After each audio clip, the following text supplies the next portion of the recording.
இந்த ஓய்வு நாளின் நிறைவு வேளையில் நாம் ஒவ்வொரு தருணத்திலும் முத்தூது பற்றி நாம் படித்து கொண்டிருக்கிறோம். இன்றைக்கு நம்ம என்ன படிக்க போகிறோம்? நம்முடைய தலைப்பு என்னவென்றால், மிருகமும் சொரூபமும் அதன் முத்திரையும், the beast and his image and mark என்ற தலைப்பில் படிக்க இருக்கிறோம். நான் முத்தூதை பற்றி படிக்கும் பொழுது அதனுடைய முக்கியமான சாராம்சம் என்னவென்றால், சுய தொழுகைக்கு எதிரான எச்சரிப்பு, தேவனை தொழுவதற்கான அழைப்பு என்பதைத்தான் முத்தூதின் சாராம்சமாக பார்க்கிறோம். வேறு விதமாக சொன்னால், கிரியைகளினால் ரட்சிப்பு என்ற கொள்கைக்கான எச்சரிப்பு, விசுவாசத்தினால் மட்டுமே ரட்சிப்பு என்ற அனுபவத்திற்கு நேரான அழைப்பு முத்தூதில் அடங்கியுள்ளது. பிரியமானவர்களே, சுய நீதியை அல்ல, இயேசுவின் நீதியை சார்ந்திருக்க, இயேசுவின் நீதியை ஏற்றுக்கொள்ள முத்தூது நம்மை அழைக்கிறது. தேவனை சாராமல் சுயத்தை சார்ந்து கொள்வது பாபேலில் தொடங்கிய பிரச்சனை. பாபேல் கோபுரத்தில் அப்படி தானே, அந்த இடத்துல அப்படி தானே செஞ்சாங்க. தேவன் சொன்னார் மழை பெய்யாது, ஜலப்பிரளயம் வராது அப்படின்னு சொன்னார். ஆனால் ஒரு கூட்டம் என்ன செய்தது?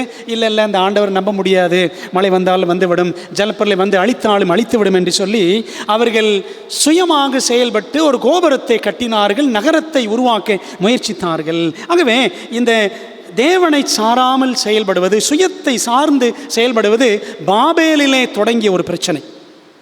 இது எங்கும் பரவி காணப்படுகிறது. தனிநபர் வாழ்க்கையிலையும், குடும்பங்களையும், சபைகளையும், எல்லா இடத்துலையும் இந்த சுயமாக செயல்படுகிற இந்த தன்மை பரவி காணப்படுகிறது.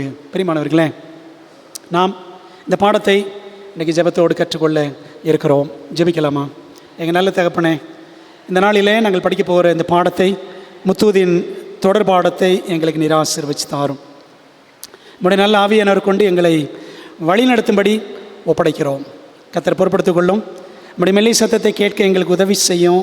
இந்த சத்தியம் உலகமெங்கும் செல்ல வேண்டும் என்பது நம்முடைய சித்தம். ஆண்டவர் ஆசீர்வதிப்பீராக. கர்த்தாவை சொல்லும்படியார்கள் கேட்கிறோம். நம்முடைய மெல்லிய சத்தத்தை கேட்க கிருபை செய்யும். நீர் பெருகவும் நாங்கள் சிறுகவும் அருள் தாரும். இயேசுவின் மூலம் ஜெபிக்கிறோம் நல்ல பிதாவே, ஆமென். முத்தூதின் கருப்பொருள் என்ன? The theme of the three angels' messages. பொதுவாக இந்த முத்தூது நமக்கு சொல்லிக் கொடுக்கிற பாடம், தேவனுக்கு பயந்து அவரை மகிமைப்படுத்துங்கள், அவர் மூலமாகத்தான் நமக்கு ரட்சிப்பு, அவர் மீது நாம் கொள்ளுகிற விசுவாசம், அவர் நம்மிடத்தில் உருவாக்குகிற விசுவாசம். ஆனால் பல நேரங்களில் நாம் நம்முடைய விசுவாசத்தை ஒரு இரட்சகராக நினைச்சிடறோம். Faith is not our savior. அது ஒருபோதும் நம் இரட்சகராய் இருந்ததில்லை. நமது இரட்சகர் யாருன்னா இயேசு தான். இயேசுவில் கொள்ளும் விசுவாசத்தின் மூலமாகவே நீதி உண்டாகிறது. இதுவே முத்தூதின் கருப்பொருள். இந்த செய்தி தான், நான் அவரை சார்ந்து அவரை முற்றிலுமாய் பின்பற்றும் பொழுது எனக்கு ரட்சிப்பு உண்டாகிறது. இந்த செய்தி தான் உலகமெங்கும் செல்ல வேண்டிய செய்தி. அன்பானவர்களே, ஆகவே கிறிஸ்துவின் நீதியை முத்தூது மையப்படுத்துகிறது. இந்த கிறிஸ்துவின் நீதியில் 2 கோணங்கள் இருக்கின்றன. ஒன்று என்ன அப்படின்னு பார்த்தீங்கன்னா, நமக்கான கிறிஸ்துவின் நீதி, the righteousness of Christ for us. நமக்கான கிறிஸ்துவின் நீதி, ஆண்டவர் இயேசு கிறிஸ்துவினுடைய மரணம், ஜீவனின் மூலமாக கிறிஸ்துவின் நீதியை அவர் நமக்கு கொடுக்கிறார். சரிங்களா? பாருங்க, படிக்கிறோம் 2 கொரிந்தியர் 5:21. நாம் அவருக்குள் தேவனுடைய நீதியாகும் பொருட்டு பாவமறியாத அவரை நமக்காக பாவமாக்கினார். அவர் தம்முடைய ஜீவனை நமக்காக கொடுத்ததினாலே அவருடைய நீதி நம்முடையதாகிறது. இரண்டாவது, நம்மில் கிறிஸ்துவின் நீதி, the righteousness of Christ in us. எப்படி அந்த நீதி நமக்குள்ள வருகிறது என்றால், நம் வாழ்வில் பரிசுத்த ஆவியின் பிரசன்னத்தின் மூலமாக. எபேசியர் 3:17 பாருங்க, விசுவாசத்தினாலே கிறிஸ்து உங்கள் இருதயங்களில் வாசமாக இருக்கவும் நீங்கள் அன்பிலே வேரூன்றி நிலை பெற்றவர்களாகி அப்படின்னு வாசிக்கிறோம். அப்போ விசுவாசத்தினால கிறிஸ்து நமக்குள்ளே வாசம் பண்ணுகிறார் என்று பார்க்கிறோம். அன்பான தேவ பிள்ளைகளே, மார்ட்டின் லூத்தர் விசுவாசத்தினால் நீதிமானாகுதல் என்ற ஒரு மிகப்பெரிய சத்தியத்தை அறிவித்து சீர்திருத்த காலங்களிலே சாதனை படைத்தார். Justification by faith. சரிங்களா? என்னிடத்துல நீதி இல்லை, என்னுடைய நீதி இயேசுவிடமிருந்து வருகிறது. இதை என்ன சொல்லுவாங்கன்னா இம்ப்யூட்டட் ரைச்சஸ்னஸ் அப்படின்னு சொல்லுவாங்க.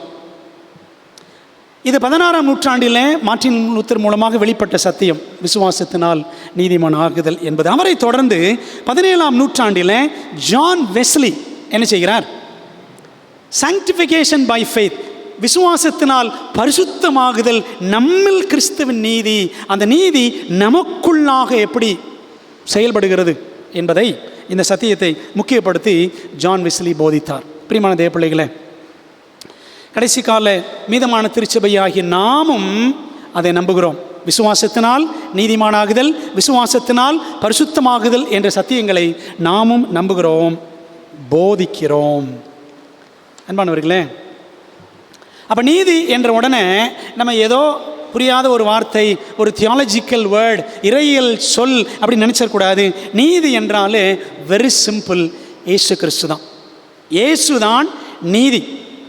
அவர் இல்லாமல் நீதி இல்லை. 1 கொரிந்தியர் 1 அதிகாரத்தில் 30 மற்றும் 31 வசனங்களை நாம் படித்து பார்த்தோம் என்றால், அங்கே பவுல் சொல்கிறார், அந்தபடி நீங்கள் அவராலே கிறிஸ்து இயேசுக்குட்பட்டிருக்கிறீர்கள்.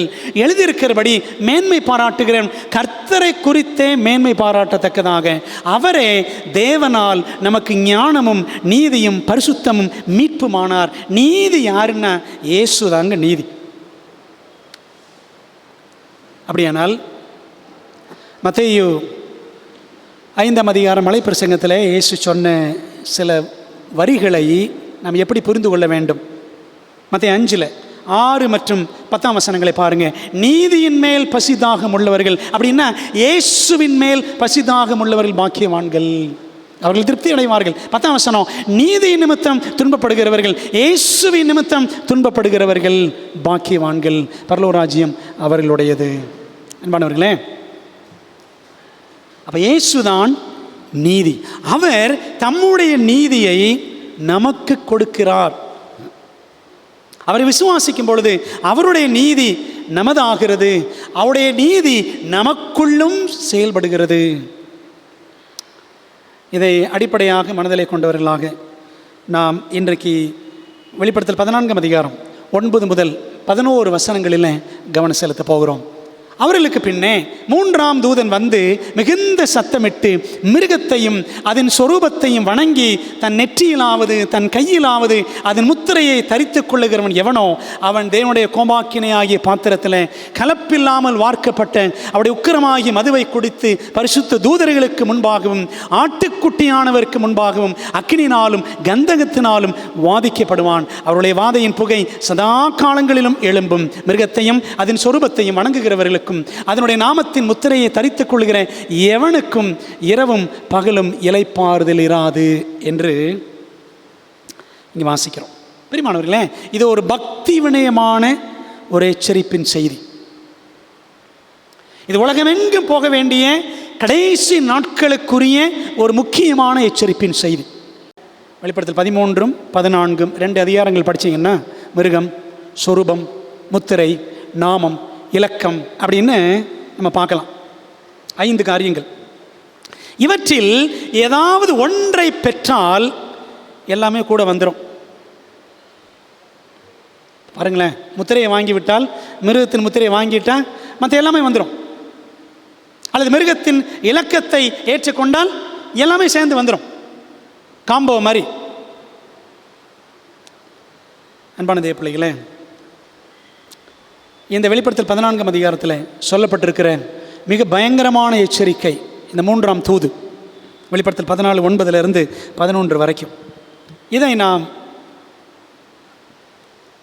உன்னிப்பாக கற்றுக்கொள்ள இருக்கிறோம். முதலாவது, மிருகம் என்றால் யார்? மிருக வல்லமை யாரை குறிக்கிறது? Who is the Beast power? வெளிப்படுத்தல் 14ஆம் அதிகாரத்தில் இந்த மிருகம் அதனுடைய முத்திரையை பெறுகிறவனுக்கு இரவும் பகலும் இளைப்பாறுதல் இராது என்று இருக்கிறதே, இந்த மிருகம் யார்? வெளிப்படுத்தல் 14ஆம் அதிகாரத்தின் மிருகம் யார் என்பதை கற்றுக்கொள்ள முந்தின அதிகாரத்திற்கு செல்ல வேண்டும். வெளிப்படுத்தல் 13ஆம் அதிகாரம், அந்த 13ஆம் அதிகாரத்தில் பார்த்தோம் என்றால் 2 மிருகங்களை நாம் பார்க்கலாம். 13ஆம் அதிகாரம் முதல் 10 வசனங்கள். கடல் மிருகம், சீ பீஸ்ட், சமுத்திரத்திலிருந்து ஒரு மிருகம் எழும்பினது, 7 தலைகளும் 10 கொம்புகளும் உள்ள ஒரு மிருகம். ரெண்டாவது பார்த்தீங்கன்னா 13ஆம் அதிகாரம் 11 to 18 வரைக்கும் லேண்ட் பீஸ்ட், பூமி மிருகம்,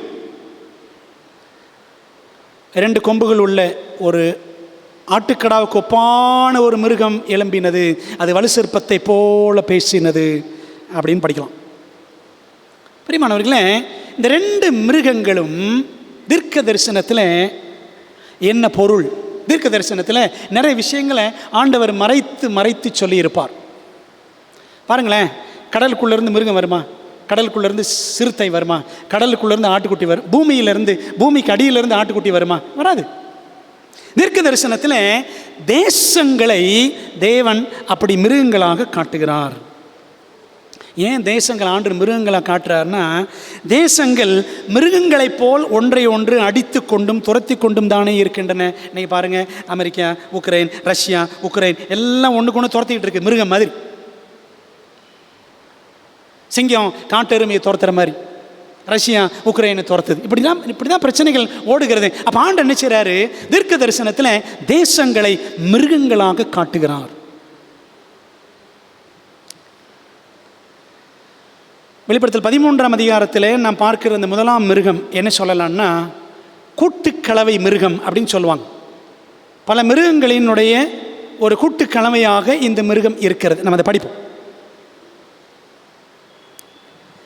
எப்படின்னு பார்த்தீங்கன்னா, வெளிப்படுத்தல் 13ஆம் அதிகாரத்தில் வசனம் 2 கவனித்து பாருங்கள். 13வது 2 வசனம். நான் கண்ட மிருகம் சிறுத்தையை போல் இருந்தது. பார்க்கறதுக்கு சிறுத்தமாக இருந்துச்சு. அதன் கால்கள் கரடியின் கால்கள், அதன் வாய் சிங்க வாய். சரிங்களா? வலு சர்ப்பம் தன் பலத்தையும் தன் சிங்காசனத்தையும் மிகுந்த அதிகாரத்தையும் அதற்கு கொடுத்தது அப்படின்னு பார்க்குறோம். சமுத்திரத்தில் இருந்து எழும்பின ஒரு மிருகம். பாருங்க, சிறுத்தை, கரடி, சிங்கம் அப்படின்னு பார்க்குறோம். இதெல்லாம் எங்கே இருக்குது அப்படின்னா, நான் முதலாவது அடிப்படையாக தானியேல் 2ஆம் அதிகாரத்திலேருந்து வரணும். 2ஆம் அதிகாரம், 7ஆம் அதிகாரம், இந்த 2 அதிகாரங்களிலும் 4 ராஜ்யங்களை பற்றி பார்க்கலாம். அந்த 4 ராஜ்யங்கள் அப்படியே வெளிப்படுத்தல் 13ஆம் அதிகாரத்தில் கூட்டுக்கலவை மிருகத்தில் காணப்படுகிறது.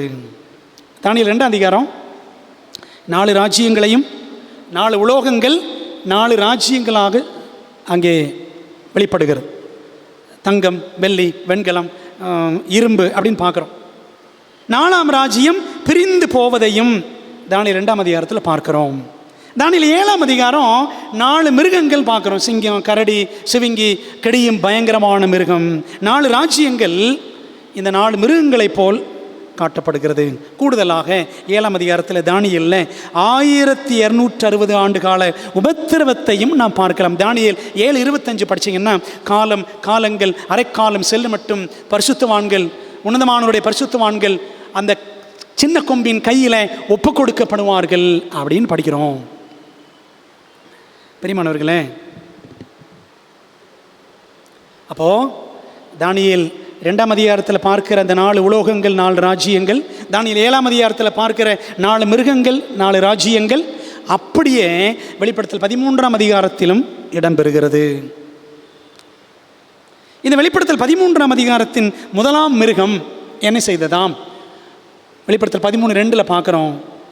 அது தன் அதிகாரத்தையும் தலைமை பீடத்தையும் தனக்கு முன்னிருந்த மிருகத்திடமிருந்து பெறுகிறது.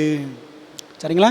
2ஆம் வசனம் 13ஆம் அதிகாரத்தில் வெளிப்படுத்தல் கடைசி வரி பாருங்க. வலு சிற்பமானது தன் பலத்தையும் தன் சிங்காசனத்தையும் மிகுந்த அதிகாரத்தையும் அதற்கு கொடுத்தது. இப்போ கேள்வி, ராஜ்யங்களின் கூட்டுக்கலவையை வெளிப்படுத்தல் 13ஆம் அதிகாரத்தில் பார்க்குறோம். அந்த சிறுத்தை கொப்பான மிருகம், அந்த மிருகம் அதிகாரத்தை எங்கேருந்து வாங்கிச்சான்? வலு சிற்பத்திடமிருந்து வாங்கியது அப்படின்னு பார்க்குறோம். இப்போ கேள்வி, இந்த வலு சிற்பம் யார்? வலு சிற்பம் பற்றி அறிய நாம் எங்கு செல்ல வேண்டும்? வெளிப்படுத்தல் 12ஆம் அதிகாரத்துக்கு போகணும். 12ஆம் அதிகாரத்தில் வெளிப்படுத்தலில் 3 மற்றும் 4வது வசனங்களை பாருங்கள், வாசிக்கிறேன். வெளிப்படுத்தல் 12 3 மற்றும் 4 வசனங்கள். தம்பி அடுத்த ஸ்லைடு மாற்றுங்க. அப்பொழுது வேறொரு அடையாளம் வானத்தில் காணப்பட்டது. 7 தலைகளையும் 10 கொம்புகளையும் தன் தலைகளின் மேல் 7 முடிகளையும் உடைய சிவப்பான பெரிய வலு சர்ப்பம் இருந்தது. சிவப்பான பெரிய வலு சர்ப்பம். அதன் வால் வானத்தின் நட்சத்திரங்களில் 1/3 பங்கை இழுத்து அவைகளை பூமியில் விழத்தள்ளிற்று. பிரசவ வேதனைப்படுகிற அந்த ஸ்திரீ பிள்ளை பெற்ற உடனே அவளுடைய பிள்ளையை பட்சித்து போடும்படிக்கு அந்த வலு சர்ப்பம் அவளுக்கு முன்பாக நின்றது அப்படின்னு படிக்கிறோம். இப்போ அந்த வலு சர்ப்பம் யாரு? இது ஒரு மிருகம், இது ஒரு ராஜ்யம். சரிதானே? தீர்க்க தரிசனத்தில் மிருகம் என்றால் ராஜ்யம். தானியேல் 7ஆம் அதிகாரம் 17ஆம் வசனத்தில் நம்ம அதை தெளிவாக படிக்கிறோம். அன்பானவர்களே, அப்போது கிறிஸ்துவின் பிறப்பின் போது இருந்த ராஜ்யம் எது? ஏன்னா வெளிப்படுத்தல் 12ஆம் அதிகாரம் 4ஆம் வசனம் கிறிஸ்துவின் பிறப்பை பற்றி பேசுகிறது. அவர் பிறப்பின் பொழுது இருந்த ராஜ்யம் அஞ்ஞான ரோம சாம்ராஜ்யம். நாம் வெளிப்படுத்தல் 13ஆம் அதிகாரத்தில் பார்க்கிறோமே இந்த கூட்டுக்கலவை மிருகம், அங்கே நாம் பார்ப்பது போப்பு மார்க்கத்தை பார்க்கிறோம். போப்பு ரோமராஜ்யம். அப்போ என்ன செய்யுதுன்னா, இந்த போப்பு சாம்ராஜ்யம் தன்னுடைய அதிகாரத்தை அதற்கு முன்னிருந்த அஞ்ஞான ரோமிடமிருந்து பெற்றுக்கொண்டது. சரிங்களா? வெளிப்படுத்தல் 13ஆம் அதிகாரத்தில் நாம் பார்க்கிறோமே அந்த சிறுத்தை கொப்பான மிருகம், கரடியின் கால்கள், சிங்கத்தின் வாய், எல்லாம் என்ன அர்த்தம்னா, ரோமாபுரிக்கு ஏற்கனவே இருந்த அந்த பாபிலோன், மேதிய பெர்சியா, கிரேக்க ராஜ்யம், அதனுடைய குணங்கள் எல்லாம் ரோமாபுரிக்கு இருக்கும். உதாரணத்துக்கு பாருங்களேன், பாபிலோனுடைய குணம் என்ன? நான் என்ற அகங்காரம். நான் நிறுத்தின சிலையை வணங்க வேண்டும், நேபுகாத்நேச்சார். என்னை எல்லாரும் வணங்க வேண்டும். இதே தான் மேதிய பெர்சியாவில் இருந்துச்சு. தரியு ராஜாவை 30 நாட்கள் வணங்கணும். ஸோ கடவுள் போல செயல்படுவது. இந்த குணம் அப்படியே டிரான்ஸ்ஃபர் ஆகி எங்கே வருதுன்னு பார்த்தீங்கன்னா, போப்பு ரோமாபுரிக்கும் வருகிறது. பேப்பசி போப்பு மார்க்கத்துக்கும் வருது. அன்பானவர்களே, போப்பு ரோமாபுரிக்கும் இந்த குணம் கடந்து வருகிறது. அப்படியானால் இந்த போப்பு ரோமை எப்படி பார்க்குறோம் அப்படின்னா, ஆன்மீக அரசியல் வல்லமையாக நாம் பார்க்கிறோம். ஆன்மீகமும் அரசியலும் கலந்த வல்லமையாக இந்த போப்பு ரோமாபுரி செயல்படுகிறது. அன்பானவர்களே, வெளிப்படுத்தல் 13ஆம் அதிகாரத்தின் பிற்பகுதியில் 2வது மிருகம். சரிங்களா? இது வரைக்கும் 1ஆம் மிருகம் பார்த்தோம். வெளிப்படுத்தல் 13ஆம் அதிகாரத்தின் 1ஆம் மிருகம் சிறுத்தை கொப்பான மிருகம், போப்பு சாம்ராஜ்யம். அது போப்பு சாம்ராஜ்யம் தான் அப்படின்றத இன்னும் ஊர்ஜிதப்படுத்துவதற்கு பாருங்கள், 13ஆம் அதிகாரத்தில் 5ஆம் வசனம், பெருமையானவைகளையும் தூஷணங்களையும் பேசும் வாய் அதற்கு கொடுக்கப்பட்டது. போப்பு மார்க்கம் பெருமையாக தானே பேசுது. போப்பாண்டவர் இயேசு கிறிஸ்துவுக்கு பூமியில் பதிலாளி நாங்கள் தான் தாய் திருச்சபை. சரிங்களா? பெருமையானவைகளை பேசும் வாய். அல்லாமலும் 42 மாதம், அதாவது 1260 வருஷங்கள். தீர்க்க தரிசனத்தில் ஒரு நாள் என்றால் ஒரு வருஷம். யூத நாட்காட்டியின்படி ஒரு ஆண்டுக்கு 360 நாட்கள். இப்போ 42 மாதம் போட்டு பாருங்கள். 42 × 30, ஒரு மாதத்துக்கு 30 நாட்கள். 42 × 30 1260 நாட்கள். 3 வருஷங்கள் என்றாலும் 1260 நாட்கள்.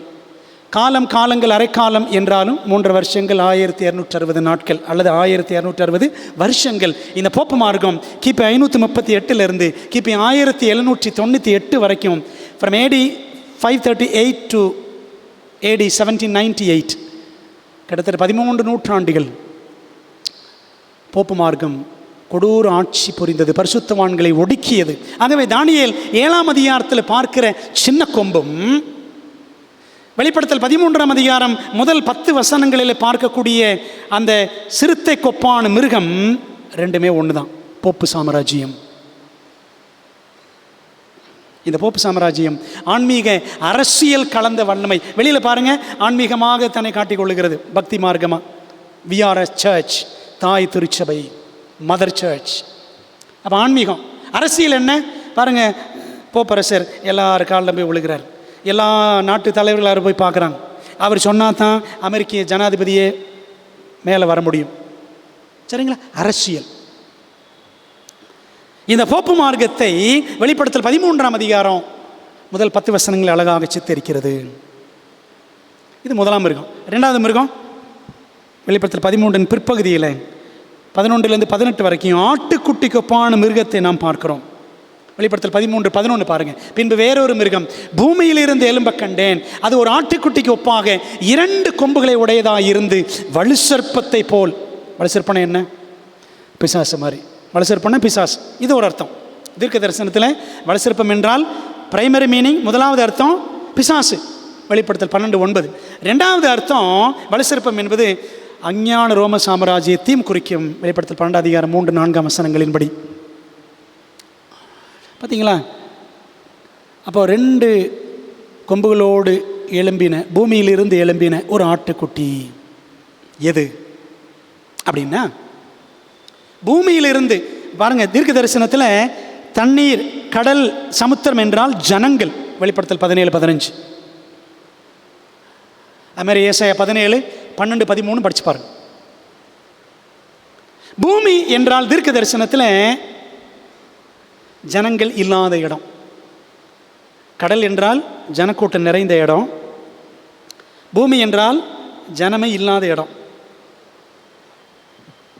ஜனக்கூட்டங்கள் இல்லாத இடத்துல ஒரு நாடு எழும்பினது, அதுதான் அமெரிக்கா. அதுக்கு 2 கொம்புகள். ஒன்று அரசியல் சுதந்திரம், இன்னொன்று மத சுதந்திரம், religious freedom and political freedom. இந்த 2 சுதந்திரம் தான் அந்த 2 கொம்புகள்.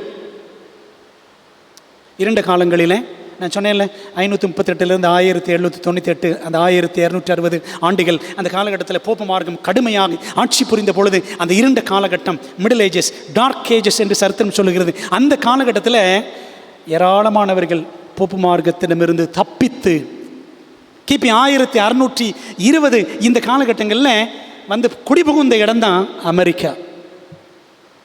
பூமியிலிருந்து எழும்பின ஆட்டுக்குட்டி. சரிங்களா? இது அமெரிக்க ஐக்கிய நாடுகள். ஆனால் அது போக போக என்ன செய்யுமா, வலுசற்பத்தை போல பேசினது. ஆட்டுக்குட்டியாக இருந்தது, ஆட்டுக்குட்டி போல இருந்தது, கடைசியில் பிசாசு மாதிரி மாறிடுச்சான். ஆட்டுக்குட்டினா யாரு? ஏசு கிறிஸ்து. தீர்க்க தரிசனத்தில் தேவ ஆட்டுக்குட்டி. யோவான் சுவிசேஷத்தில் படித்தாலும் ஆட்டுக்குட்டி அவர் தான். வெளிப்படுத்தின விசேஷம் தீர்க்க தரிசனத்தில் படித்தாலும் ஆட்டுக்குட்டி இயேசு கிறிஸ்து தான். பிரியமானவர்களே, இந்த ஆட்டுக்குட்டிக்கு ஒப்பாக இயேசுவை போல சாதுவாக எழும்பின இந்த அமெரிக்கா போ எப்படி செயல்படும்? பிசாசு மாதிரி செயல்படும். வலுசற்பத்தை போல பேசும். அதாவது பேசுனது அப்படின்னா சட்டங்களை கொண்டு வரும் அப்படின்னு அர்த்தம். இது என்ன செய்யுமா? இந்த 2வது மிருகம் முந்தின மிருகத்துக்கு சொரூபம் உண்டு பண்ணும். வெளிப்படுத்தல் 13:14 பாருங்க. மிருகத்தின் முன்பாக அந்த அற்புதங்களை செய்யும்படி தனக்கு கொடுக்கப்பட்ட சத்துவத்தினாலே பூமியின் குடிகளை மோசம் போக்கி பட்டயத்தினாலே காயப்பட்டு பிழைத்த மிருகத்திற்கு. எந்த மிருகம்? முதலாம் மிருகம். வெளிப்படுத்தல் 13:3 படிச்சு பாருங்க. ஒரு சொரூபம் பண்ண வேண்டும் என்று பூமியின் குடிகளுக்கு சொல்லிற்று. அப்போது அமெரிக்கா சொன்னால், பெரிய அண்ணன் சொன்னால், சூப்பர் பவர், பிக் பிரதர் சொன்னால் எல்லா நாடுகளும் கேட்கும். பூமியின் குடிகளுக்கு சொல்லுதான். முந்தின மிருகத்துக்கு சொரூபம் பண்ண வேண்டும். பிரியமானவர்களே, அப்போ என்ன பார்க்குறோன்னா, கிரைசிஸ் இஸ் அப்ரோச்சிங். ஒரு நெருக்கடி நெருங்கி வருகிறது. என்ன நெருக்கடி? வெளிப்படுத்தல் 14:9-10 படிக்கிறோம். என்ன படிக்கிறோம்? மிருகத்தையும் அதன் சொரூபத்தையும் வணங்கி தன் நெற்றியிலாவது தன் கையிலாவது அதன் முத்திரையை, அந்த மிருகத்தின் முத்திரையை தரித்துக் கொள்கிறவன் எவனோ அவன் தேவனுடைய கோபாக்கினை ஆகிய பாத்திரத்தில் கலப்பில்லாமல் வார்க்கப்பட்டனா இரக்கமே இல்லாத, இரக்கம் கலவாத அவருடைய உக்கிரமாகிய மதுவை குடித்து பரிசுத்த தூதர்களுக்கு முன்பாகவும் ஆட்டுக்குட்டியானவருக்கு முன்பாகவும் அக்கினினாலும் கந்தகத்தினாலும் வாதிக்கப்படுவான்.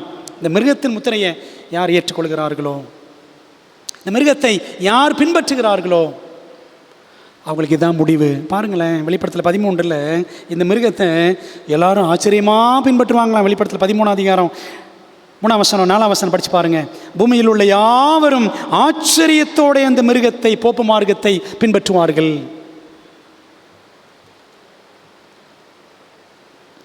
அன்பானவர்களே, முத்தூது ஏற்கனவே பார்த்தோம்.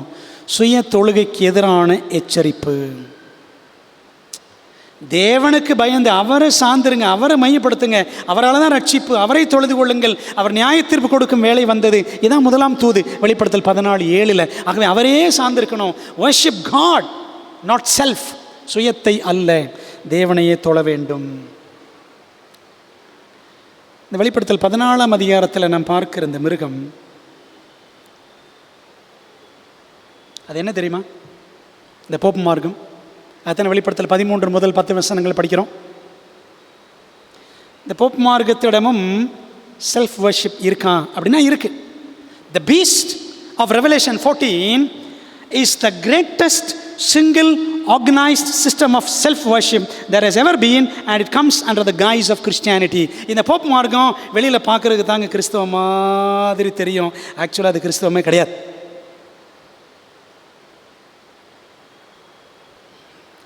Self worship. எல்லாரும் என்னை வணங்க வேண்டும். தேவனுடைய ஆலயத்தில் தேவன் போல உட்கார்ந்து தன்னைத்தானே தேவன் என்று காண்பிக்கிறவனாயும் இருப்பான் என்று 2 தெசலோனிக்கேயர் 2 அதிகாரம் 3-4 வசனங்களில் இந்த போப்பு மார்க்கம் பற்றி, பாவ மனுஷன் பற்றி, கேட்டின் மகன் பற்றி படிக்கிறோம் அல்லவா? அன்பானவர்களே, அப்போ கிறிஸ்தவம் போல தெரியும், ஆனால் உண்மையிலேயே அது மிகப்பெரிய போப்பு மார்க்கம், மிகப்பெரிய ஒரு தனித்துவமான சுய தொழுகையின் ஒரு ஒருங்கிணைக்கப்பட்ட அமைப்பாக இருக்கிறது. அது என்னாலும் இருந்து கொண்டிருக்கிறது. இப்போ முத்தூது என்ன எச்சரிப்பு கொடுக்குது? சுயத்தை அல்ல, தேவனை தொழ வேண்டும். உங்களையே தொழுது கொள்ள இந்த அமைப்பில் பாருங்களேன், பூமியில் எல்லாரும் ஆச்சரியமாக இந்த மிருகத்தை பின்பற்றுவாங்க. இந்த அமைப்பில் போப்பு மார்க்கத்தில் நாம் ஒரு பங்காளராக, பார்ட்னராக இருக்கணும்னு அவசியம் கிடையாது. நீங்கள் எந்த கிறிஸ்தவ சபையிலும் இருந்து கொண்டு இயேசுவையும் அவரது நீதியையும் சாராமல் உங்கள் நீதியை மட்டுமே சார்ந்து வாழ்ந்தாலே போதுமானது. சரிங்களா? நான் நல்லா தான் இருக்கிறேன், நான் பக்தியாக இருக்கேன், நான் கரெக்டாக இருக்கேன். சுய நீதி. அன்பானவர்களே, நம்முடைய நீதி எப்படிப்பட்டது? ஏசாயா 64:6 படிக்கிறோம். என்ன வாசிக்கிறோம்? நாங்கள் அனைவரும் தீட்டானவர்கள் போல இருக்கிறோம், எங்களுடைய நீதிகள் எல்லாம் அழுக்கான கந்தை போல இருக்கிறது. நம்முடைய நீதி என்னவா? அழுக்கான கந்தல் துணி. நம்ம நீதி எல்லாம் கந்தலாக இருக்கு. எப்படி தெரியுமா? கிறிஸ்தவர்கள் சொல்லிக்கிறோம், கிறிஸ்துவுக்கென்று நேரம் கொடுப்பதே இல்லை. அவருக்கென்று நேரம் இல்லாமலே நல்ல கிறிஸ்தவ வாழ்வை நாம் வாழ நினைக்கிறோமே. இது எத்தனை பரிதாபம்! யோசித்து பாருங்க.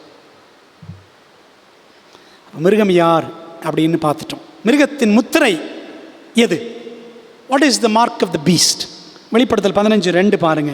வசனம் சொல்லுது, அன்றியும் அக்கினி கலந்த கண்ணாடி கடல் போன்ற ஒரு கடலையும் மிருகத்திற்கும் அதன் சொரூபத்திற்கும் அதன் முத்திரைக்கும் அதன் நாமத்தின் இலக்கத்திற்கும் உள்ளாகாமல் ஜெயங்கொண்டவர்கள், இது எல்லாத்தையும் கடந்து, மிருகம், சொரூபம், இலக்கம், முத்திரை, நாமம், இது எல்லாத்தையும் ஜெயித்தவர்கள் தேவ சுரமண்டலங்களை பிடித்து கொண்டு அந்த கண்ணாடி கடல் அருகே நிற்பதையும் கண்டேன் அப்படின்னு யோவான் எழுதுறார்.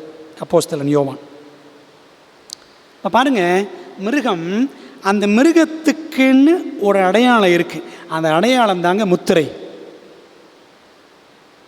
அந்த முத்திரையை படித்தோம் வெளிப்படுத்தல் 13 நெற்றியிலோ அல்லது வலது கையிலோ பெறலாம். வசனம் சொல்லுது, வெளிப்படுத்தல் 13:16 பாருங்க. அந்த வசனத்தில் படிக்கிறோம். ரெவலேஷன் 13:16 13:16 சொல்லுது, அது சிறியோர், பெரியோர், ஐஸ்வர்யவான்கள், தரித்திர, சுயாதீனர், அடிமைகள், இவர்கள் யாவரும் தங்கள் தங்கள் வலது கையிலாவது நெற்றிகளிலாவது ஒரு முத்திரையை பெரும்படிக்கும். வலது கையில் அல்லது நெற்றியில். கை, வலது கை அப்படி என்னது? செயல். Hand is known for doing. நெற்றினா என்ன? புரிதல். நெற்றி என்றால் புரிதல் அல்லது யோசித்தல். Forehead means thinking or understanding. அன்பானவர்களே, அப்போது முத்திரையை, மிருகத்தின் முத்திரையை ஏற்றுக்கொள்வது என்றால் ஒன்று கையில் ஏற்றுக்கணும், சாப்பிடணும், பிழைக்கணும், வாழணுமே, உழைக்கணுமே, சம்பாதிக்கணுமே, அதை பிழைப்புக்காக. நெற்றின்னா மனசார மனப்பூர்வமாக ஏற்றுக்கிறது மிருகத்தின் முத்திரையை. அப்போ நிறைய பேர் என்ன நினைக்கிறாங்கன்னா, இந்த முத்திரை என்பது கையில் அப்படி பார்க்குற மாதிரி 666 குத்துவாங்க, அல்லது நெத்தியில் அப்படியே 666 அச்சடிப்பாங்க. நிஜமான முத்திரையை நெற்றியில் பெறுவோம் என்று நினைப்பது முற்றிலும் தவறு. மிருகத்தின் முத்திரை என்ன, சரிங்களா? இது என்னன்னு பின்னாடி படிப்போம். அப்போ மிருகத்தின் முத்திரைன்னு ஒன்று இருக்குன்னா, மிருகம்னா யார்? தேவனுக்கு எதிரான அமைப்பு. அப்போது தேவனுக்கென்ற ஒரு முத்திரை இருக்கும் அல்லவா, அது என்ன தெரியுமா? அதான் பார்க்க போகிறோம். தேவனும் நெற்றிக்கு ஒரு முத்திரை வைத்திருக்கிறார். தேவன் வச்சிருக்கிற முத்திரை, அதை பற்றி வெளிப்படுத்தல் 7:2-3 வசனங்கள் பாருங்கள். ஜீவனுள்ள தேவனுடைய முத்திரை கோளை உடைய வேறொரு தூதன் சூரியன் உதிக்கும் திசையிலிருந்து கிழக்கு திசையிலிருந்து ஏறி வர கண்டேன். அவன் பூமியையும் சமுத்திரத்தையும் சேதப்படுத்துகிறதற்கு அதிகாரம் பெற்ற அந்த 4 தூதரையும் நோக்கி, நாம் நமது தேவனுடைய ஊழியக்காரரின் நெற்றிகளில் முத்திரை போட்டு தீர்மளவும் பூமியையும் சமுத்திரத்தையும் மரங்களையும் சேதப்படுத்தாதிருங்கள் என்று மகா சத்தமிட்டு கூப்பிட்டான். அப்போ பாருங்கள், தேவன் தம்முடைய தூதர்களை அனுப்பி தம்முடைய பிள்ளைகள் நெற்றிகளிலே முத்திரை போடுகிறார். அப்போ ஆண்டு போடுற முத்திரை எங்கே தான்? நெற்றியில் மட்டும்தான். வெறுமனே கைகளில் மட்டும் வாங்கும் அடையாளம் கர்த்தரிடத்தில் இல்லை. அப்போ தேவனுடைய முத்திரை நெற்றியில் மட்டும்தான். மிருகத்தின் முத்திரை நெற்றிகளிலாவது அல்லது வலது கைகளிலாவது என்று பார்க்கிறோம். அன்பானவர்கள், நம்ம அதை பற்றி போக போக அடுத்து நம்ம வருகிற நாட்களில் படிக்க போகிறோம். அப்போ தேவனுடைய முத்திரை என்றால் என்ன? இதை நம்ம படிக்கிறதுக்கு ஆதியாகமத்துக்கு போகணும். அதே மாதிரி 2 அதிகாரம் 2-3 வசனங்கள். தேவன் தாம் செய்த தம்முடைய கிரியை 7ஆம் நாளிலே நிறைவேற்றி தாம் உண்டாக்கின தம்முடைய கிரியைகளை எல்லாம் முடித்த பின்பு 7ஆம் நாளில் ஓய்ந்திருந்தார். தேவன் தாம் சிருஷ்டித்து உண்டு பண்ணின தம்முடைய கிரியைகள் எல்லாம் முடித்த பின்பு அதிலே ஓய்ந்திருந்தபடியால் தேவன் 7ஆம் நாளை ஆசீர்வதித்து அதை பரிசுத்தமாக்கினார்.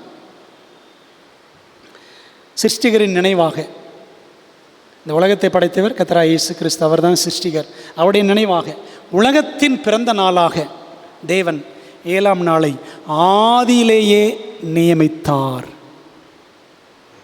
6 நாட்கள் உன் வேலை செய், 7ஆம் நாளிலே ஓய்ந்திரு. இதைத்தான் அப்படியே ஆதியாகமத்தில் நான் படித்தது மாதிரி 10 கட்டளைகள்லையும் படிக்கிறோம். யாத்திராகமம் 20ஆம் அதிகாரம் 11ஆம் வசனத்தை வாசித்து பாருங்கள். அப்படியானால் தேவன் நம் வருமானத்தின் 10இல் 1 தசமபாகம், நம் நேரத்தில் 7இல் 1 ஆர்வமாய் இருக்கிறார். 7 நாட்களில் ஒரு நாள் அவருடைய நாள், என் பரிசுத்த நாளாகிய ஓய்வு நாளில். அப்படி தான் படிக்கிறோம். ஏசாயா 58:13 7ஆம் நாளோ உன் தேவனாய் கர்த்தருடைய ஓய்வு நாள். அப்படி தான் படிக்கிறோம். யாத்திராகமம் 20:10. அப்போது நம்முடைய வருமானத்தில் 10இல் 1, நம்முடைய நேரத்தில் 7இல் 1 தேவனுடையது. அன்பானவர்களே, அப்போ தேவனுடைய முத்திரை எது? அவர் தான் சிருஷ்டிகர். அந்த சிருஷ்டிப்புக்கு நினைவு சின்னமாக ஆண்டவர் ஒரு நாளை முத்திரையாக வைத்திருக்கிறார். சரிங்களா? அந்த முத்திரை எங்கே இருக்குன்னா, யாத்திராகமம் 20ஆம் அதிகாரம் 11ஆம் வசனத்தில் அந்த முத்திரையை பார்க்கலாம். ஒரு முத்திரையில் என்ன இருக்கும்? பெயர் இருக்கும், அதிகாரியின் பெயர், அவருடைய பட்டம் இருக்கும், எந்த நாடு. உதாரணத்துக்கு எடுத்துக்கோங்க, ஸ்டாலின் பெயர், முதலமைச்சர் பட்டம், தமிழ்நாடு இடம். சரிங்களா? இந்த 3 சேர்ந்தது தான் ஒரு சீல், முத்திரை.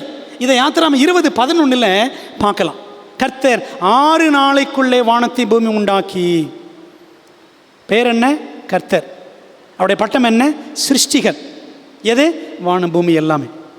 அதாங்க முத்திரை. அந்த முத்திரை எங்கே இருக்குன்னா, அந்த 4ஆம் பிரமாணத்தில் 10 கட்டளைகளில் 4ஆவது கட்டளையில் முத்திரை அடங்கி இருக்கிறது. அன்பானவர்களே, ஆகவே தேவனுடைய ஓய்வு நாள் 7ஆம் நாள், அதுதான் சனிக்கிழமை ஓய்வு நாள். அதுதாங்க தேவனுடைய முத்திரை.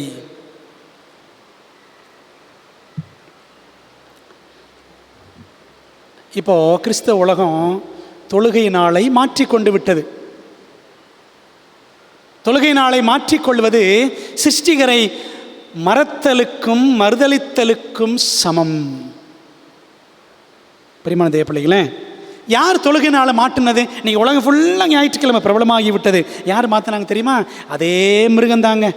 வெளிப்படுத்தல் 13ஆம் அதிகாரம் முதல் 10 வசனங்கள் படித்தோம் பார்த்தீங்களா? அந்த போப்பு மார்க்கம், அந்த மார்க்கம்தான் ஓய்வு நாளை 7ஆம் நாள் சனிக்கிழமையிலிருந்து வாரத்தின் 1ஆம் நாள் ஞாயிற்றுக்கிழமைக்கு மாற்றியது. எப்போ அப்படின்னா மார்ச் 7ஆம் தேதி கிபி 321ஆம் வருஷத்தில் கொன்ஸ்டாந்த ராயன் என்ற Constantine the emperor of Rome, அவன் தான் என்ன செய்தானா, ஓய்வு நாள் சனிக்கிழமையிலேருந்து ஞாயிற்றுக்கிழமைக்கு மாற்றினான். அவர் அந்த ஞாயிற்றுக்கிழமையில் வாரத்தின் 1ஆம் நாளில் உயிர்த்தெழுந்தார். ஆகவே நாங்கள் என்ன செய்கிறோம், ஞாயிற்றுக்கிழமையின் பகல் பொழுதை ஓய்வு நாளாக உயிர்த்தெழுதலின் நினைவாக நாம் ஆசரிக்கிறோம். அப்படி ஆசரித்து ஆண்டவரை கனப்படுத்துகிறோம் அப்படின்னு சொல்லிட்டு பிஷப் விக்டர் என்ற ரோம பிஷப் கிபி 195ஆம் வருஷத்தில் அப்படி ஒரு சட்டம் கொண்டாந்தார். சரித்திரம் சொல்லுது. சரிங்களா? கத்தோலிக்க உபதேச நூலிலே கேட்டகிசம் ஆஃப் கேத்தலிக் சர்ச் அதில் பார்த்தீங்கன்னா அதில் அவங்களே போட்டிருப்பாங்க எந்த நாள் ஓய்வு நாள், சனிக்கிழமை ஓய்வு நாள். பின்ன ஏன் ஞாயிற்றுக்கிழமை ஆசரிக்கிறோம்? தாய் திருச்சபை என்ன செய்தது? தன்னுடைய அதிகாரத்தின்படி ஓய்வு நாளை சனிக்கிழமையிலிருந்து அதன் புனிதத்தை ஞாயிற்றுக்கிழமைக்கு மாற்றியதுன்னு அவங்களே தங்களுடைய உபதேச நூலில் அச்சடித்து வச்சிருக்கிறாங்க. சபை தன்னுடைய அதிகாரத்தினாலே ஓய்வு நாளை சனிக்கிழமையிலிருந்து ஞாயிற்றுக்கிழமைக்கு மாற்றியது நாங்கள் தான் மாற்றணும் அப்படின்னு கத்தோலிக்க சபை சொல்லுது. நீங்கள் இதை எந்த என்சைக்ளோபீடியாவிலும், Catholic encyclopedia, encyclopedia Britannica, encyclopedia Americana எல்லாம் போய் படித்து பாருங்கள். கூகுளில் போட்டு பாருங்கள். பிரியமானவர்களே, ஓய்வு நாளை யார் மாற்றியது? தேவன் மாற்றவில்லை. ஆகவே இப்போ உங்களுக்கு புரிஞ்சிச்சா? தேவனுடைய முத்திரை என்றால் 10 கட்டளைகள் படி வாரத்தின் 7ஆம் நாள். மிருகத்தின் முத்திரை என்றால் வாரத்தின் 1ஆம் நாள். கத்தோலிக்கம் தான் மாற்றிச்சு ஓய்வு நாளை 7ஆம் நாள்லேருந்து 1ஆம் நாளுக்கு. அது சட்டமாக, உலகளாவிய சட்டமாக வெளிவரும். அந்த போப்பு மார்க்கத்திற்கு அதற்கு துணையாக இருக்க போகிறது யார் என்றால் இந்த 2ஆம் மிருகம், அமெரிக்கா. எத்தனை வெளிப்படுத்தல் 13ஆம் அதிகாரம் 14ஆம் அதிகாரங்களில் நாம் படிக்கிறோம். சரி, அடுத்த கட்டமாக மிருகத்தின் நாமமும் இலக்கமும், பீஸ்ட்ஸ் நேம் அண்ட் நம்பர் பற்றி படிக்க போகிறோம். வெளிப்படுத்தல் 15:2 நம்ம ஏற்கனவே அந்த வசனத்தை படித்தோம். மிருகத்தின் மேல் அதன் சுரூபம், முத்திரை, அது நாமம், இலக்கம், இதற்கெல்லாம் உள்ளாகாமல் ஜெயங்கொண்டவர்கள் என்ன செஞ்சாங்க? தேவ சுரமண்டங்களை பிடித்து கொண்டு பரலோகத்தில் அந்த கண்ணாடி கடல் அருகே நிற்கிறதை கண்டேன். வெளிப்படுத்தல் 13:16-17 பாருங்கள். அது சிறியோர், பெரியோர், ஐஸ்வர்யவான்கள், தரித்திர, சுயாதீனர், அடிமைகள், இவர்கள் யாவரும் தங்கள் தங்கள் வலது கைகளிலாவது நெற்றிகளிலாவது ஒரு முத்திரையை பெரும்படிக்கும் அந்த மிருகத்தின் முத்திரையை, அதன் முத்திரையாவது அதன் நாமத்தையாவது அது நாமத்தின் இலக்கத்தையாவது தரித்து கொள்ளுகிறவன் தவிர வேறு ஒருவனும் கொல்லவும் விற்கவும் கூடாதபடிக்கும் செய்தது. எக்கனாமிக் பாய்காட், பொருளாதார நெருக்கடி. பிரியமானவர்களே, இந்த மிருகம் போடக்கூடிய இந்த சதி திட்டங்களுக்கெல்லாம் இணைந்து இசைந்து போனால்தான் வாழவே முடியும், வாங்கவும் விற்கவும் முடியும். போப்பு மார்க்கத்தின் ஆட்டங்களுக்கெல்லாம் ஆட வேண்டும். அப்பொழுதுதான் இந்த உலகத்தில் நாம் வாழ முடியும் என்ற ஒரு நிலை உருவாகும். அன்பானவர்களே, அப்போது அந்த மிருகம் என்னது? வெளிப்படுத்தல் 13:18 படித்தோன்னா அந்த மிருகம் அதனுடைய முத்திரை, அதனுடைய இலக்கம் 666. அந்த இலக்கம் ஒரு மனுஷனுடைய இலக்கமாக இருக்கிறது. அப்படி இப்படின்னு பார்க்குறோம். அந்த 666 நம்ம கணக்கெல்லாம் போட்டு வைக்கரியஸ் ஃபிலிடாய் அப்படின்னு கணக்கு போட்டு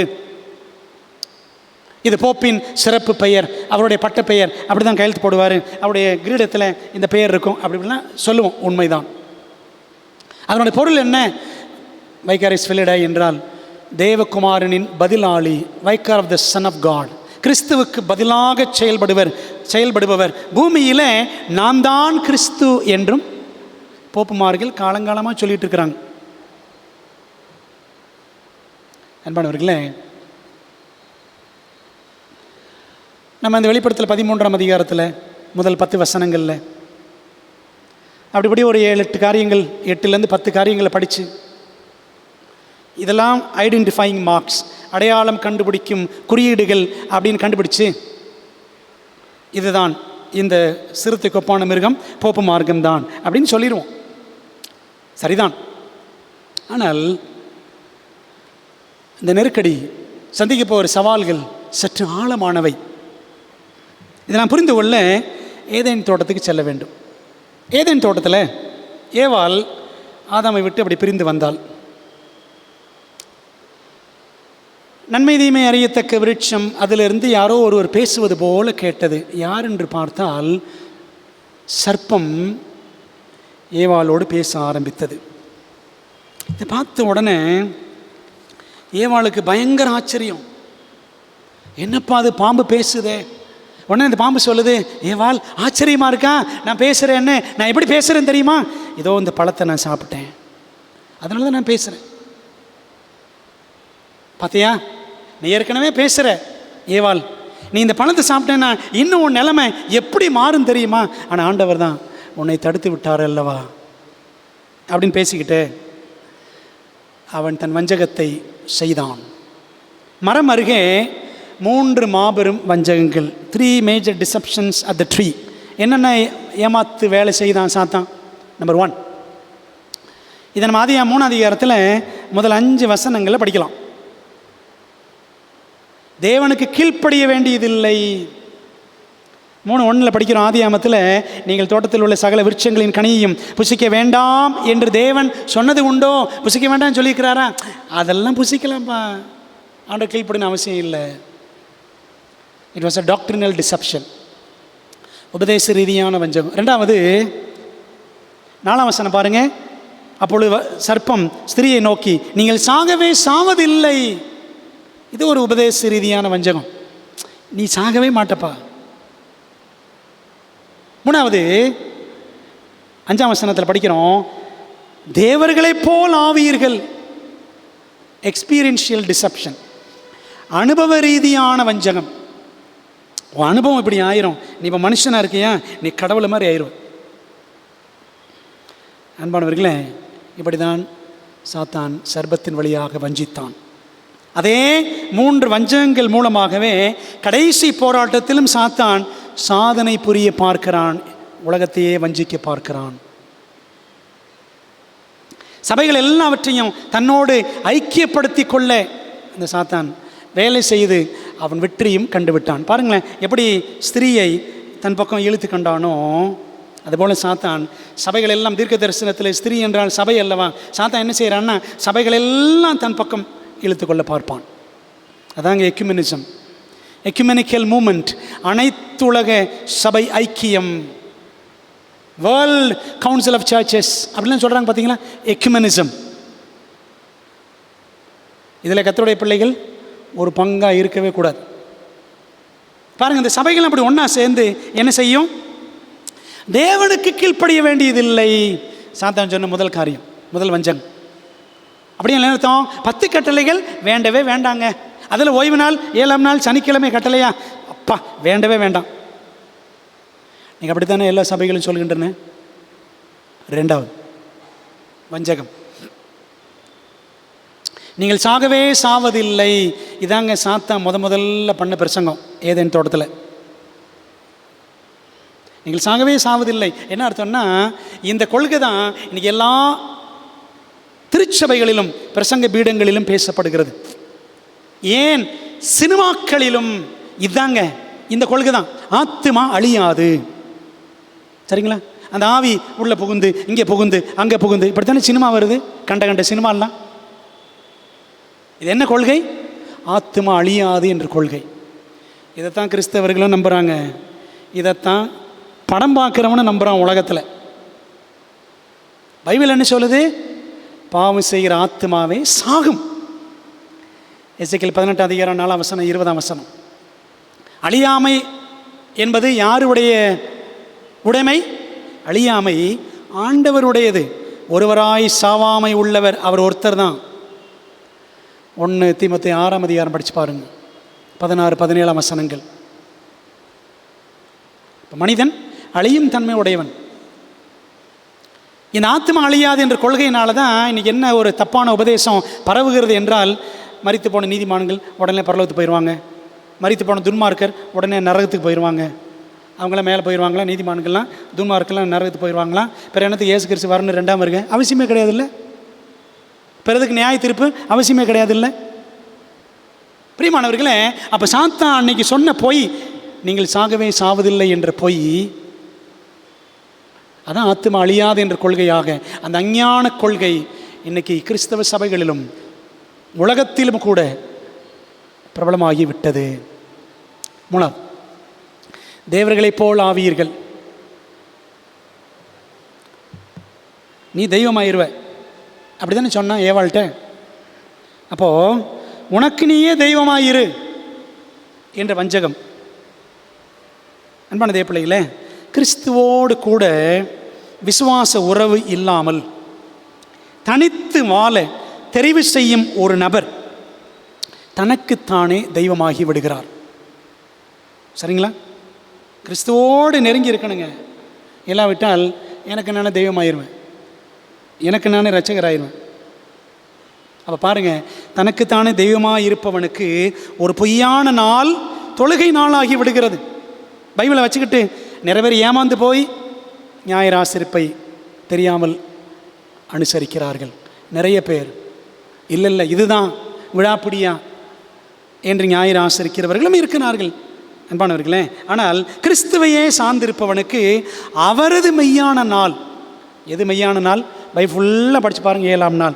7ஆம் நாள் எங்கெல்லாம் வருதோ பரிசுத்த நாள், பரிசுத்த நாள், பரிசுத்தம், பரிசுத்தம் என்ற வார்த்தை சேர்ந்தே வரும். ஓய்வு நாள் என்ற வர இடத்துல எல்லாம் பரிசுத்தம்னு சேர்ந்தே வரும். எசேக்கியேல் 20ஆம் அதிகாரம் 12ஆம் வசனம், எசேக்கியேல் 20ஆம் அதிகாரம் 20ஆம் வசனம், ஏசாயா 58ஆம் அதிகாரம் 13ஆம் வசனம், இப்படி நிறைய வசனங்களை சொல்லிகிட்டே போகலாம். யாத்திராகமம் 20ஆம் அதிகாரம் 8ஆம் வசனம், ஓய்வு நாளை பரிசுத்தமாய் ஆசரிக்க நினைப்பாயாக. ஓய்வு நாள்னாலே பரிசுத்தமானது. அது எந்த நாள்? யாத்திராகமம் 20:10 சொல்கிறாரு, 7ஆம் நாளோ உன் தேவனாய கர்த்தரோட ஓய்வு நாள். சரிங்களா? ஆண்டவர் சொன்ன சட்டத்தை விட்டுவிட்டு இன்றைக்கி மனுஷன் கொண்டு வந்த ஒரு நாளை ஓய்வு நாளாக, ஞாயிற்றுக்கிழமை வாரத்தின் 1ஆம் நாளை உலகம் முழுவதும், கிறிஸ்தவ உலகம் முழுவதும் ஆசரித்து கொண்டிருக்கிறார்கள். என்ன அர்த்தம்?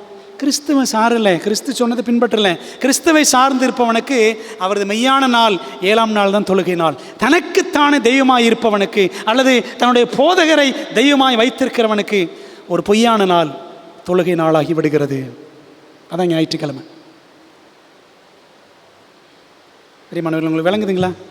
மிருகம், அது முத்திரை, அதனுடைய இலக்கம் எல்லாம் பார்த்துட்டு வர்றோம். மிருகத்துக்கு சொரூபம், இமேஜ் டு த பீஸ்ட், கடைசியாக பார்க்க போகிறோம். சொரூபம்னா என்ன? அதை மாதிரியே ஒரு ரெப்ளிகா. வெளிப்படுத்தல் 13:14 ஏற்கனவே படித்தோம், திரும்ப வாசிப்போம். மிருகத்தின் முன்பாக அந்த அற்புதங்களை செய்யும்படி தனக்கு கொடுக்கப்பட்ட சத்துவத்தினாலே பூமியின் குடிகளை மோசம் போக்கி பட்டயத்தினாலே காயப்பட்டு பிழைத்த மிருகத்திற்கு ஒரு சொரூபம் பண்ண வேண்டும் என்று பூமியின் குடிகளுக்கு சொல்லிற்று. இந்த 2வது மிருகம் அமெரிக்கா, 1ஆம் மிருகம் போப்பு மார்க்கத்திற்கு ஒரு சொரூபம் உண்டு பண்ணும். இதை பற்றி புரிந்து கொள்ள வாசிப்போம். கிரேட் கான்ட்ரவர்சி, பக்கம் 445. When the leading churches of the United States, uniting upon such points of doctrine as are held by them in common, shall influence the state to enforce their decrees and to sustain their institutions, then Protestant America will have formed an image of the Roman hierarchy, and the infliction of civil penalties upon dissenters will inevitably result.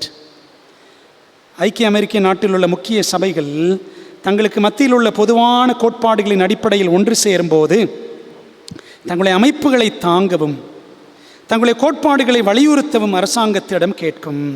அப்போது Protestant அமெரிக்காவானது, இப்போது கத்தோலிக்க அமெரிக்காவாக மாறிடுச்சு. Protestant அமெரிக்காவானது Roman கத்தோலிக்க தலைமைக்கு ஒரு சொரூபத்தை உண்டு பண்ணியிருக்கும். அதில் வேறுபடுகிறவர்கள் மீது சமூக குற்றத்திற்கான தண்டனைகளை விதிப்பது தவிர்க்க முடியாததாகிவிடும். அப்போ என்ன அர்த்தம் அப்படின்னா, போப் மார்க்கம் ஞாயிற்றுக்கிழமையை உலகம் முழுவதும் ஆசரிப்பு நாளாக சட்டமாக கொண்டு வரும்.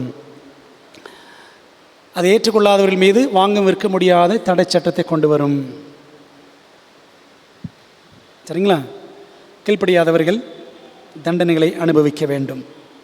அப்போ என்ன பார்க்குறோன்னா, ஆன்மீக கடமையை கட்டாயமாக்க நாங்கள் சொல்கிற நாள் பாருங்கள், ஞாயிற்றுக்கிழமை நாங்கள் சொல்கிற நாள், இந்த நாளில் தான் தொழுகை செய்ய வேண்டும், ரிலிஜியஸ் டியூட்டி.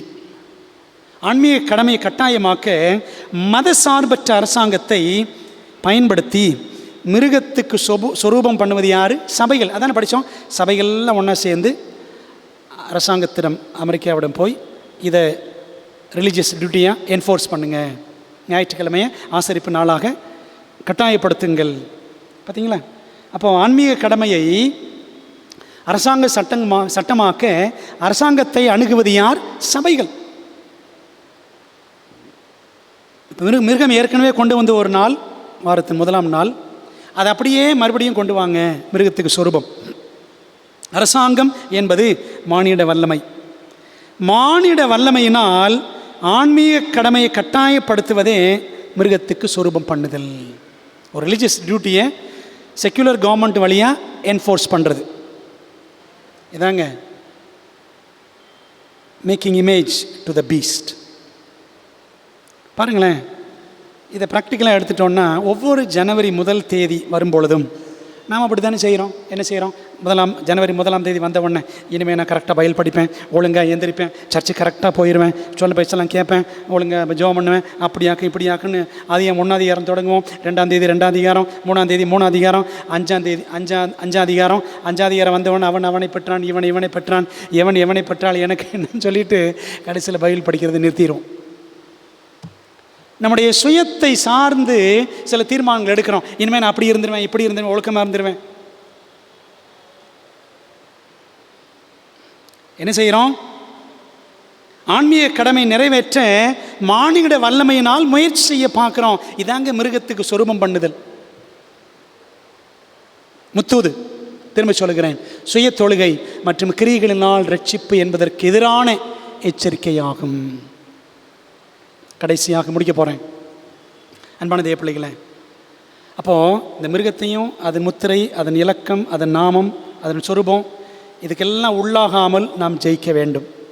தோற்றுப்போனால், தவறிப்போனால் இரவும் பகலும் இளைப்பாறுதல் இராது. பாருங்கள், வெளிப்படுத்தல் 14 அதிகாரம் 11 வசனத்தில் இயேசுவில் மட்டுமே இளைப்பாறுதல் என்பதை நாம் கண்டுகொள்ள வேண்டும்.